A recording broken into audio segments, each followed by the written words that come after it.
Bom dia, boa tarde, boa noite, eu espero que esteja tudo bem contigo, comigo está, meu nome é Lucas, esse é o meu segundo vídeo aqui do canal. Estamos em época de Páscoa, amanhã é domingo de Páscoa, ontem foi a sexta-feira da Paixão, e já que estamos nessa época de Pessah, que é a passagem para os judeus, por exemplo, né? Por que não falar sobre um livro que trata esse tema? O livro que tem um romance dentro do romance, digamos assim, que é um livro que eu li em janeiro, eu li em apenas 3 dias, é um pequeno calhamaço de 400 páginas, poderia ter muitas mais páginas, 2.000 páginas eu as leria tranquilamente, de tão gostoso que foi.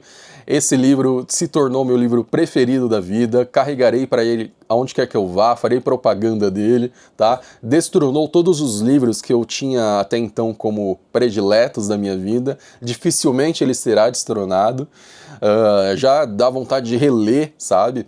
E assim, eu tô falando de um livro que sobreviveu, né?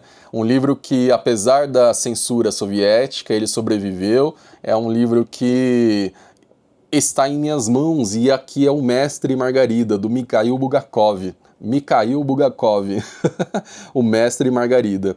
Pois bem, esse livro facilmente se tornaria aqueles filmes fantásticos de Hollywood, com efeitos especiais, CGI e tudo mais. Eu assistiria um filme de 3 horas só do Mestre e Margarida facilmente. Eu assistiria uma ópera, porque esse livro é muito musical, então ele pode facilmente se tornar uma ópera, sabe? E eu assistiria com um sorriso de ponta a ponta. Mas esse vídeo específico, não vou falar especificamente sobre toda a obra, tá? O Mestre e Margarida. Eu vou me ater a um personagem, tá? E por que ele tem relação com o período de Páscoa? É porque dentro do romance existe um outro romance, tá? Que é o romance do Mestre, que leva o título da obra, que ele é um escritor que escreve sobre a paixão de Cristo, sobre a crucificação de Cristo, mas sob a perspectiva do Pôncio Pilatos, tá? E aí essa relação com o período de Páscoa. Então tem um romance dentro do romance. Mas esse vídeo específico eu vou falar sobre um dos personagens principais que eu me identifiquei muito, que se eu tivesse com ele aqui, ele fosse uma pessoa real, estivesse na minha frente, eu falaria para ele que eu o compreendo profundamente, tá? E darei um abraço nele, tá? Que é o Ivan Bezdomy, tá? O Ivan Bezdomy, ele é um poeta russo. É um poeta... Quem é o Ivan Bezdomy? Fazer o contexto histórico aqui, contexto literário, né? O Ivan Bezdomy é um poeta russo, fictício, né? Que ele é muito atrelado à engrenagem soviética, ele é muito atrelado, né?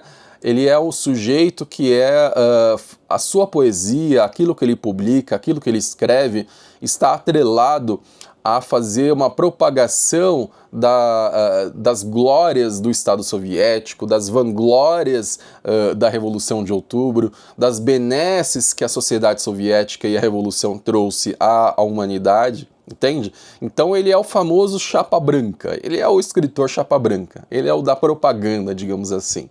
Então ele está lá, ele faz parte de uma associação de escritores lá de Moscou, eles estão em Moscou, e tá lá numa praça conversando com o presidente dessa associação, que é o amigo dele, né? E aí é uma praça que tem um lago, tá? E aí coisas fantásticas acontecem porque o diabo, né, de repente, pousa em Moscou, e as primeiras pessoas que têm contato com o diabo, denominado como Woland, né, são os dois amigos, o Ivan Bezdomy e o Berlioz, que é o presidente dessa associação, né? E eles começam a travar uma conversa. E aí, de repente, eles olham para aquele indivíduo peculiar, esquisito, com uma roupa esquisita, sabe? Um jeito esquisito, com falas esquisitas, sabe? E aí estamos falando de um contexto da década de 30 e 40, sob a batuta do Joseph Stalin, né?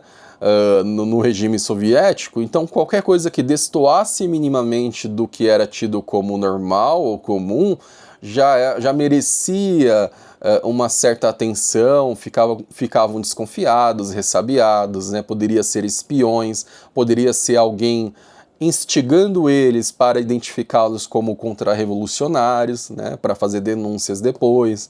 Então existia toda essa neurose que pairava por aquela sociedade, né, digamos assim. e eles começam a conversar e o indivíduo começa a falar que sobre religião, e eles não acreditam, eles estão embebidos do materialismo histórico, do ateísmo de Estado, né? Então toda aquela cosmovisão soviética muito enrijecida, eles acreditavam muito naquilo especialmente, né? Então tudo que fugisse disso ou era contra-revolucionário ou era irreal, né? Então era insurgente, então era lido dessa forma e merecia o degredo, merecia o expurgo que existia aos montes naquela época, né? Vamos lembrar que tem os expurgos de 38 do Stalin. Então todo aquele contexto, né, do terror, né, do Estado soviético, e eles, obviamente, fazendo parte dessa engrenagem, eles coadunavam 100% com esse discurso. E aí, perante o indivíduo todo esquisito, falando coisas que não faziam muito sentido, ele falando que havia presenciado o café da manhã do Pôncio Pilatos, que o Pôncio Pilatos vestia uma roupa rubra, púrpura, né, vermelha e tudo mais, e aí eles ficam, eles ficam ressabiados. E aí tem a ideia de fazer uma ligação, né, para poder perguntar à polícia se esse indivíduo é estrangeiro, porque quando eles redarguiram o indivíduo a respeito de quem ele era, ele não quis apresentar uma identificação. E aí fez com que eles ficassem ainda mais desconfiados em relação àquele indivíduo. E aí o indivíduo fala que também o presidente não iria à reunião da Associação de Escritores como ele previa aquela noite, né? Que ele talvez não iria ter acesso àquela reunião, né? E aí, nesse interim de tentar entrar em contato com a polícia para poder identificar aquele indivíduo, o Berlioz vai atravessar a rua, escorrega numa poça de óleo, vem um bonde, atropela e decapita, né? Corta a sua cabeça para fora, né? E ele morre ali instantaneamente. E aí, naquele momento, ligando todos os pontos, aquela conversa tresloucada sobre Pôncio Pilatos, sobre o amigo não poder ir à reunião à noite, e o amigo, de repente, ao tentar fazer a ligação para a polícia, ele é decapitado, né? O Berlioz, o Ivan fica transtornado, e aí sai correndo atrás do Holland para tentar capturá-lo, né? Porque ele passa a entender que o Holland é responsável pela morte do amigo. E aí começa uma fuga ensandecida ali por toda Moscou. De repente ele vê um gato falante, um indivíduo esquisito, magro, alto. Ele começa a perseguir esses personagens, o gato falante subindo no bonde. De repente ele tá se jogando no rio Moscou em busca desses indivíduos, se machucando e tudo mais. E aí ao final da noite, depois dessa fuga alucinante, essa fuga maluca, ele tentando prender esses indivíduos na cabeça dele responsáveis pela morte do amigo Berlioz, ele vai parar na Associação de Escritores, todo estrupiado, já com roupas rasgadas, todo molhado, ensanguentado, ferido. E chega lá e ninguém o reconhece, afinal de contas ele era um indivíduo todo polido, alinhado, arrumado, bem quisto por todos, e ele começa a relatar, ele se identifica e as pessoas ficam incrédulas. Ah, esse é o Ivan Bezdomir, de fato? Eu não conheço mais ele, sabe? É como se ele tivesse passado por uma grande metamorfose, sabe? Uma metamorfose de Kafka. E aí, ao relatar os fatos que ele presenciou, por mais extraordinários que eles sejam, por mais fantásticos que tenham sido, mas que foram reais, que existiram de fato, sabe? Os seus pares começam a tomá-lo como um indivíduo treslocado, como um indivíduo que se tornou Pinel, um indivíduo que ficou maluco, com um indivíduo que está imaginando coisas, com um indivíduo que, sabe, falando de Pôncio Pilatos, falando de fuga, falando que essas pessoas foram responsáveis, de gato falante, por exemplo, que essas pessoas foram responsáveis pela morte do Berlioz, sabe? e aí chamam a polícia para prendê-lo e levá-lo para um hospital psiquiátrico. Lá ele fica internado por alguns dias, né? Só que ele é a única testemunha do que aconteceu. Aquilo de fato aconteceu, aquilo de fato foi real. Por mais fantástico, extraordinário, magnífico ou surreal que as coisas tenham de fato acontecido, aquilo existiu de fato, sabe? Estou sendo redundante, mas aquilo existiu para ele. E não só para ele, mas para o mundo factual. Só que ele era a única testemunha daquilo. E ao ser a única testemunha viva, afinal de contas o Berlioz perdeu a cabeça embaixo do bonde, ele passa a ser lido como um indivíduo maluco. Ele passa a ser lido como um indivíduo infantil, como um indivíduo que está criando coisas, como um indivíduo que está imaginando coisas, como um indivíduo que merece ser medicado, merece ser trancado, que merece ser degradado, merece ser expurgado. Entende? E ele tá lá transtornado no hospital, ainda tentando contato com a polícia e não conseguindo, porque ele ficou com essa imagem fixa de que devia prender aqueles indivíduos. E aí, numa noite de lua cheia, aparece o mestre, que é o nosso famoso mestre do título, que leva o título da obra, né? O mestre, eu só vou fazer um breve contexto, né, que eu acho importante, caso você ainda não tenha lido a obra. O mestre, ele é um escritor, tá? Que ele produz um romance sobre a crucificação de Cristo, sob a perspectiva do Pôncio Pilatos, e isso num regime soviético que proibia a religião. Era muito perigoso fazer esse tipo de publicação, escrever sobre isso, né? Ele publica esse romance numa revista, e ele começa a receber uma série de críticas. E aquela neurose que pairava a sociedade soviética, sob a batuta do Joseph Stalin, começou a pesar na mente dele. Se eu não estou sendo bem aceito, em algum momento eu vou ser expurgado, em algum momento eu vou ser degradado, em algum momento eu vou para os gulags, por exemplo, né? Nesse interim, por meio da publicação da revista lá, a Margarida, que é que leva o título do livro, fica apaixonado por causa daquela escrita, fica apaixonado por essa pessoa que escreveu aquilo, né?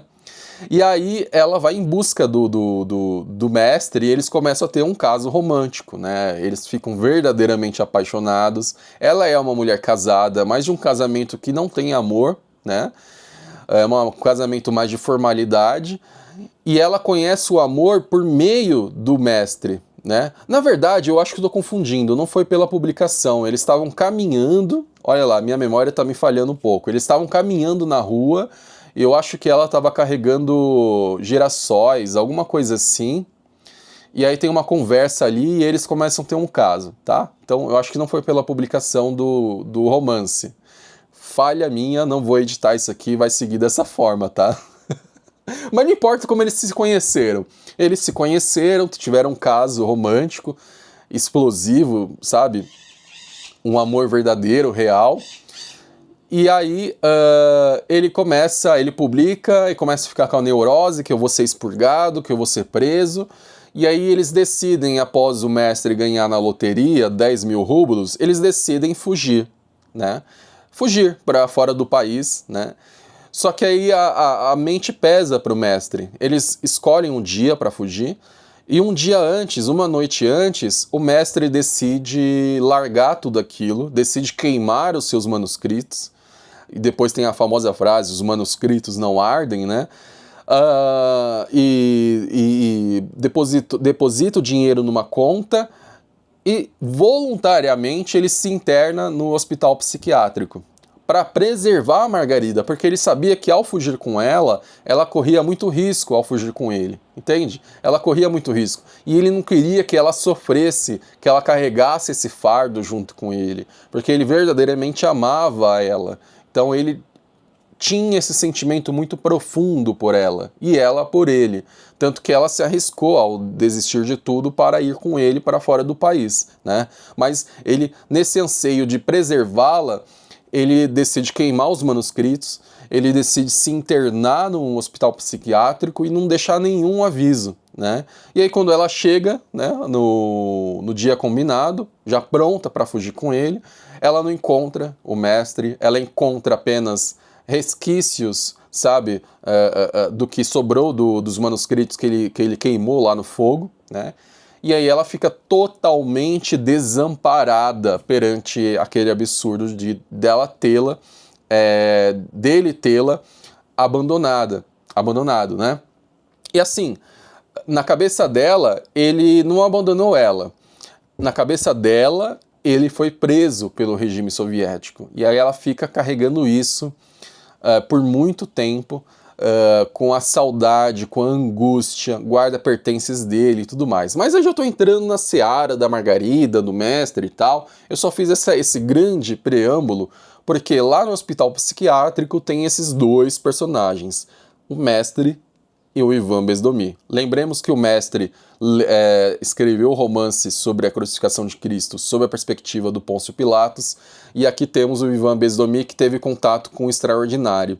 E aí, numa noite de lua cheia, o mestre vai até o quarto do Ivan Bezdomi e eles começam a conversar, e o Ivan Bezdomi começa a falar sobre tudo, e começa a falar sobre o sujeito que relatou sobre o Pôncio Pilatos, sobre a cor rubra da roupa do Pôncio Pilatos e tudo mais, que era justamente aquilo que o mestre havia testemunhado, havia escrito a respeito, né?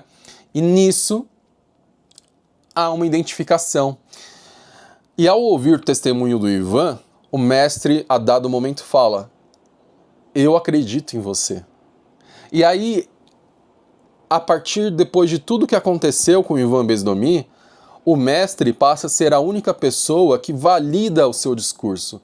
Porque o mestre sabe que aquilo de fato aconteceu e que, tanto que ele fala para o Ivan Bezdomi, você teve contato com o Satã, você teve contato com o diabo, né? Então, há uma forte ligação entre esses dois personagens a partir desse momento, sabe? Então, veja, Ivan Bezdomi, que é tido como cara polido, certinho, que tinha aquela cosmovisão, acreditava somente naquilo.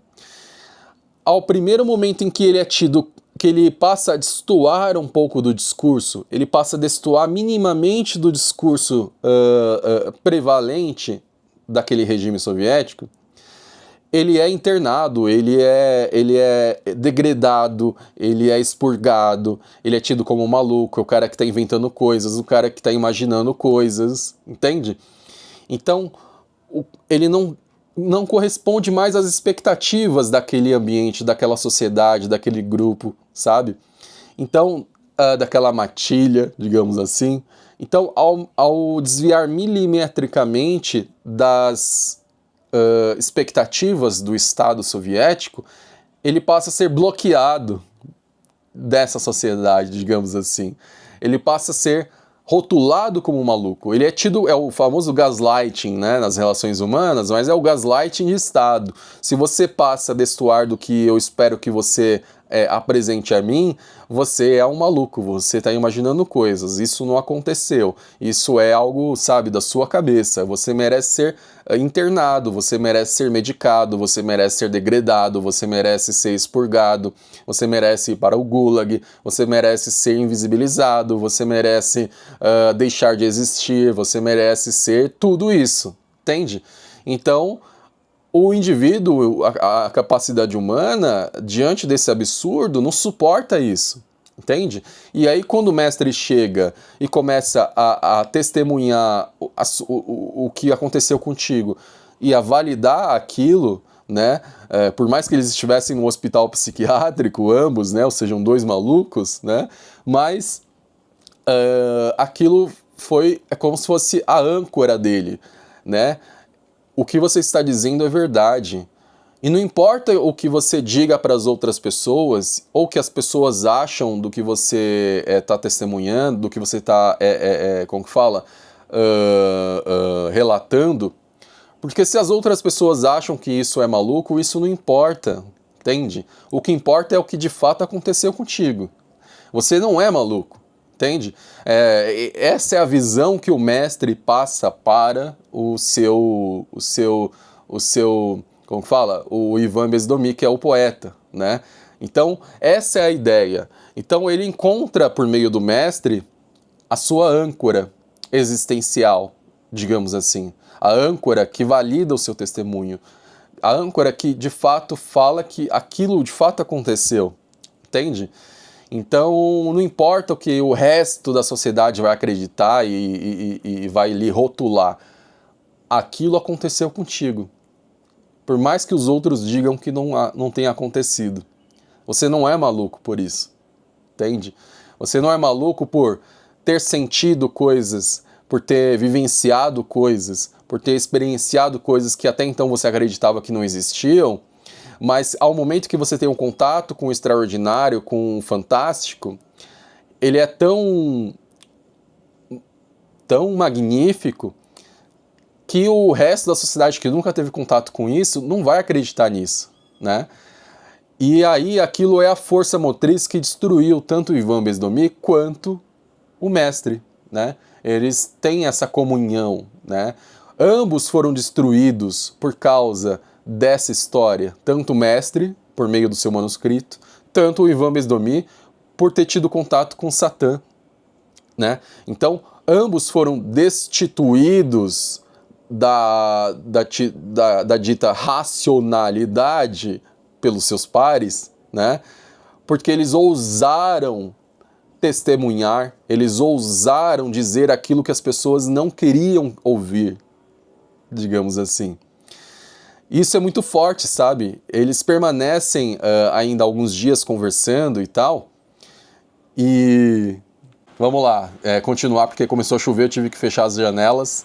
E aí eles estão conversando lá no quarto 117, no apartamento 117 da clínica Stravinsky, né? Eu lembrei agora.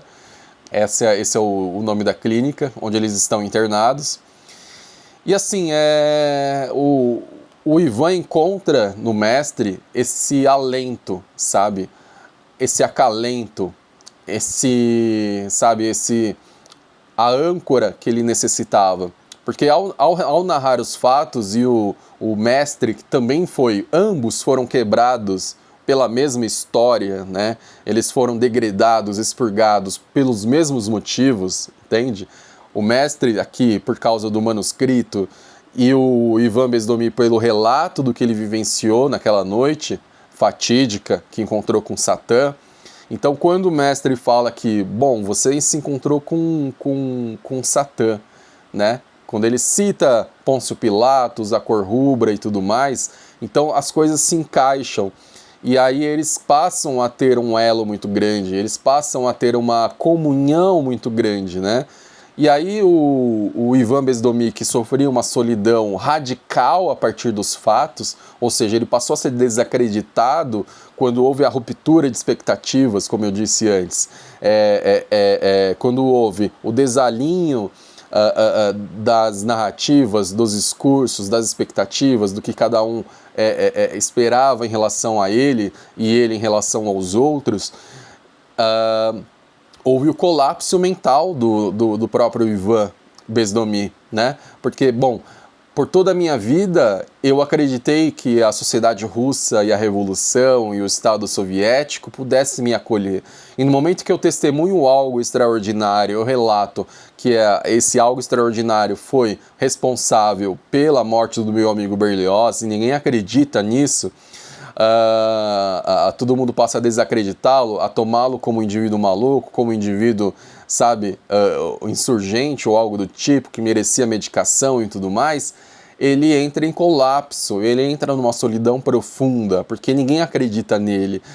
Ele é tido como um maluco, ele começa a acreditar que ele é maluco, entende? Se todo mundo está dizendo que você é maluco e não tem ninguém que respalde o seu testemunho, você passa a começar a acreditar que você é maluco, entende? É mais ou menos essa ideia. E aí, ó, a luz piscando aqui, é tudo de forma amadora, como eu disse. E aí quando o mestre vai até o apartamento dele na clínica psiquiátrica de Stravinsky e começa a conversar, e aí por meio do testemunho do Ivan, o mestre identifica que aquilo que ele viveu foi real, que aquilo tem tudo a ver com o romance que ele estava escrevendo, que ele escreveu, a luz voltou. Habemos luz, habemos lux, agora não tem mais luz. Então quando o mestre testemunha que o que o Ivan, quando o mestre identifica, o que o Ivan fala tem tudo a ver com o romance dele, ele fala, você teve o contato com Satã. E o que você teve contato foi real, existiu de fato. Então ele encontra no mestre, o Ivan encontra no mestre a sua âncora, o seu acalento, o seu alento, sabe? Eles passam a ter uma comunhão muito grande. Porque o mestre começa, inclusive, a falar o que você está testemunhando, o que você está falando aqui para mim, e é invalidado por todas as outras pessoas, não tente explicar isso para as outras pessoas, entende? Porque não importa isso. Elas não querem entender, elas não podem entender, entende? Então, não adianta você tentar explicar algo para as pessoas que elas não querem entender, elas não podem, elas não têm a capacidade, ou elas têm uma cosmovisão diferente da situação e elas nunca vão acreditar em ti. Elas sempre vão tirá-lo como um maluco, entende? Então, o que importa é a verdade, e a verdade você carrega em si, entende? E é o testemunho que você vivenciou. Então, isso traz um acalento para a solidão do Ivan, que ele nutria desde os acontecimentos, porque o Ivan se sentia muito sozinho. Bom, se ninguém acredita em mim, eu talvez seja maluco mesmo, talvez eu tenha imaginado coisas, talvez isso seja irreal, entende? Então ele tinha uma solidão muito profunda naquele quarto 117. E ao ser acolhido pelo mestre, ele recebe esse acalento. E aí vão acontecer outras coisas no romance, 1000 coisas a mais, né? Não vou entrar especificamente o porquê e em detalhes, senão fica 1 hora de vídeo. Mas o mestre, em dado momento, fala que você é o meu discípulo. E aí a gente faz associação a Yeshua Hasnuri e ao Mateus Levi. Então, o Yeshua foi crucificado, né? O mestre, dadas as proporções, também foi crucificado, né? Então, eu não vou revelar o que aconteceu com o mestre depois, tá? Mas aqui a gente pode fazer associação. Como é um romance dentro do romance, então temos a figura do Yeshua Hasnuri e a figura do mestre, de um lado, né? E do outro temos os seus discípulos, o Mateus Levi, seu amigo inseparável, e o Ivan Bezdomi, né? Então, esses são os personagens correspondentes. E aí depois, quando o Ivan Bezdomi recebe a alta, ele não tenta mais se explicar para ninguém, né? Ele carrega a história consigo, ele carrega a responsabilidade de levar adiante o manuscrito, né, do seu mestre, mas ele se torna um professor de história, geografia, ele se torna uma pessoa comum, ele passa a vivenciar os seus anos, o seu envelhecimento. Só que toda primavera, toda lua cheia de primavera, ou seja, a época de Páscoa, lá no hemisfério norte, né, ele senta naquele mesmo banco onde ele outrora havia sentado junto com o amigo Berlioz e houve o fatídico encontro com Satã. Ele relembra aquela noite, ele relembra a perseguição que ele fez, a luz voltou, ele relembra a perseguição que ele fez por Moscou, ele faz o mesmo caminho, e ao final daquela noite ele repousa na sua cama, abalado, né, porque relembra tudo do que havia acontecido, e aí a mulher a qual é a esposa dele aplica uma medicação para que ele consiga dormir, e durante esse sonho ele se reencontra com o mestre e a Margarida, né? Eles podem ver lá um mestre com Pôncio Pilatos, mas não vou revelar detalhes, que aí já leia para poder ter contato com isso. Mas ele carrega consigo, e ele passa a entender que aquela verdade que ele carrega consigo já basta, não precisa que as outras pessoas entendam, que as outras pessoas validem, que as outras pessoas acreditem nele, entende? Então, eu me identifiquei muito com o personagem Ivan Bezdomi e as dores dele, né? Porque a gente sempre passa, né, por uma metamorfose, ou em algum momento da vida a gente é desacreditado depois de algum fenômeno, a ter contato com sentimentos muito raros, que às vezes a gente não tem contato na vida, e aí de repente a gente tem contato com algo extraordinário, ou extraordinário para nós, só que para as outras pessoas aquilo não é extraordinário, entende? E aí a gente passa a ser tido como um maluco, como um sujeito tresloucado, como um sujeito que deve ser expurgado, que deve ser degradado, entende? Que deve ir para o gulag, que deve ser tudo, entende? Então a gente acaba se identificando. Não é o único personagem que eu gostei, tem o Mestre, a Margarida, eu amo o Secto do Diabo, do Oland, o Behemoth e o Fagote, tem uns outros lá que eu não vou lembrar o nome agora. Inclusive, só uma curiosidade, lá em Moscou essa praça existe, né? Ela é real, lá em Moscou, uma praça central, que tem esse lago, que eu não vou lembrar o nome agora, mas lá hoje em dia tem uma placa, sabe aquelas placas de trânsito redondas, de proibido estacionar, proibido parar com o carro, só que ao invés do carro tem a silhueta do Oland, o diabo ou o Satã, do Fagote, que é um dos personagens do Secto do Diabo, e o Behemoth, que é o gato falante, né? Então, com aquela faixa vermelha cruzando, tipo assim, fazendo menção ao título do primeiro capítulo, né? Não fale com estranhos, não fale com estranhos. Então, se você tá nessa praça e de repente vê alguém semelhante a essa silhueta, não fale com essas pessoas, tá? Senão coisas malucas vão acontecer contigo, ninguém vai acreditar em ti, vai desacreditar e você vai parar no hospital psiquiátrico lá de Stravinsky, tá? Então é mais ou menos assim. Então, você vê, eu falo com entusiasmo porque eu sou apaixonado por essa obra.